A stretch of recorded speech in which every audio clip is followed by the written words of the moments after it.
want to talk today about the great lie of the great apostasy.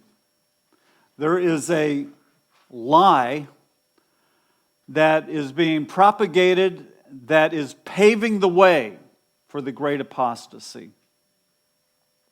And you are affected by it, witnesses of it, probably much more than you realize. And I hope to expose it for what it is here today in such a way that you won't forget.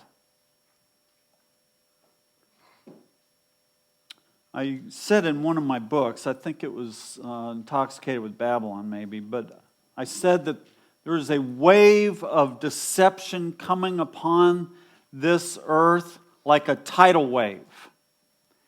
And I suppose that will end up being true before it's all over with. But before the tidal wave comes, there is a swelling of the tide.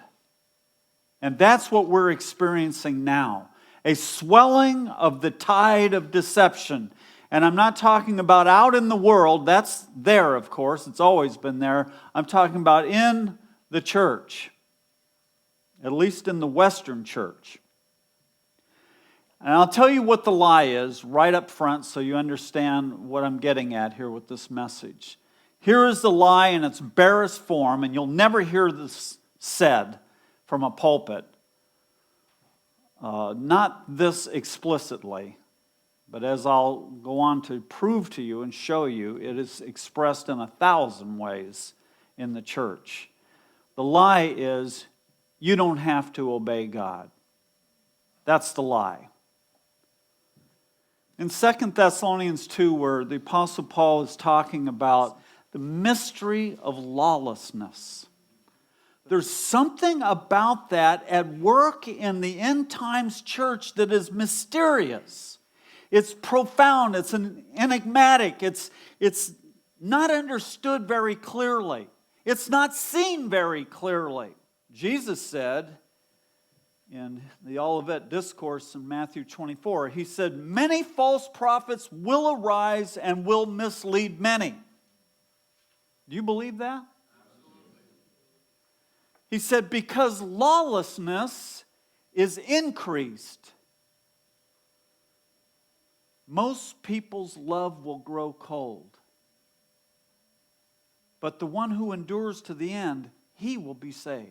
Now, in regards to this lie that's being propagated in the church, there's two reasons, really, primarily, that it's so powerful. One is that it's built on half-truth. Much of it is, and that's the most powerful deception, is when there's truth involved. So they'll take some portion of truth, which we all understand, that's a true thing. And they will build on that, but from that pure foundation, then they add all this other junk and they twist and corrupt what began as a pure truth. Now in this case, for this lie, the truth is that we are saved by grace. That is true, absolutely true. The opposite of that is what Paul was constantly battling in his day, some 30, 40, 50 years before this, which was the lie of legalism that the Judaizers brought forth. So Paul was, that was the great heresy of his day, and he fought it with all his heart, and some of the strong things he says about grace are to refute that lie on the other side. See? So now that Paul is gone, Jerusalem has been decimated by the Romans, and life has gone on almost 30 years after Jerusalem is destroyed. Judaism as it was is gone. So Judaizers are gone. So now the enemy brings in this lie of antinomianism through the Greek culture. Antinomianism just means without the law. So, it's on the other side of the spectrum. So there's a truth there that we're saved by grace, but there's also another half to that. It isn't just that. The other part of that is if the Holy Spirit of God is living within you, there's something compelling you to live a holy life, to obey God. And to say that it's all grace and to totally focus on that makes it into a lie. Because it's not the whole truth. It's part of the truth, absolutely, but it's not the whole truth. A.W. Tozer said, salvation without obedience is a self-contradictory impossibility because the essence of sin is rebellion against divine authority.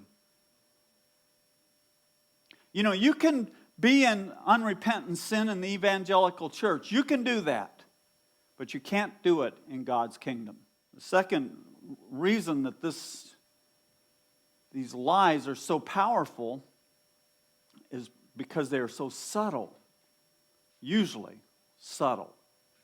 You know, they're just kind of woven in. In fact, the most powerful part of this lie, that you don't have to obey God, is simply because preachers don't preach it. They don't confront sin anymore. Or if they do it in such a generalized way, such a, low-key way, or they aim it at the culture, which is a popular way to deal with sin. Oh, those people out there, but they don't confront the sin of the people in their church, the people that are supposed to be under their care. Now, I'll say this, that most of this is because this is what people want. It's hard to be a godly pastor. I'll tell you that. It is hard. I feel bad for these guys.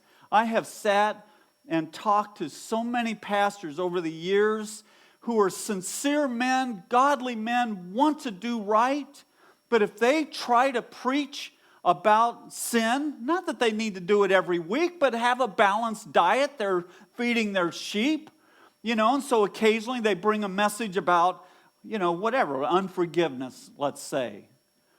If they try to do that, boy, you want people to turn on you? Start to expose what's in them, what they don't want to give up. And that goes for people who write books. It goes for radio preachers across the board. They feel the pressure to bring soft messages. And now I'm going to read these two verses. You all know them very well.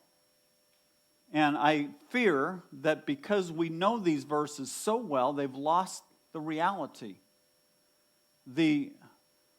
What should strike terror in our hearts. Because this is talking about the church that you and I call home.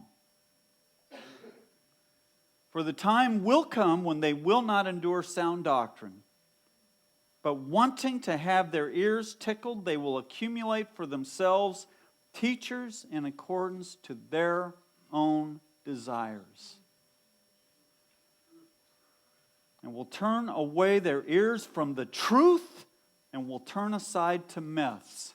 The bottom line for a lot of Christians out there, their attitude is, don't preach the truth to us because we will not put up with it.